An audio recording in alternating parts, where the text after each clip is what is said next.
دوستو حضرت موسیٰ علیہ السلام کے پاس ملک الموت تشریف لایا۔ بتاتا چلوں کہ پہلے ملک الموت نظر آیا کرتے تھے۔ تو جب وہ حضرت موسیٰ علیہ السلام کے پاس تشریف لایا اور کہا کہ آپ اللہ تعالیٰ کا فیصلہ قبول فرمائیں، تو موسیٰ علیہ السلام نے ملک الموت کی آنکھ پر ہاتھ مار کر اس کی آنکھ پھوڑ دی۔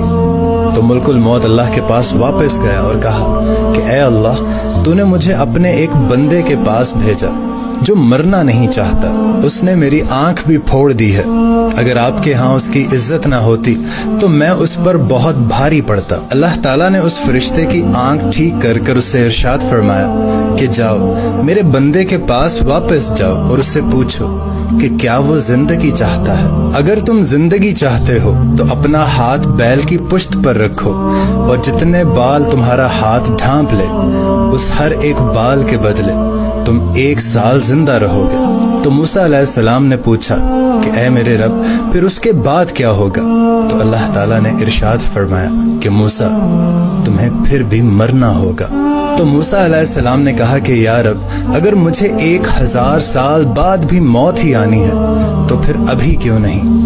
اے میرے رب، مجھے ارض مقدسہ کے مقام پر موت دے۔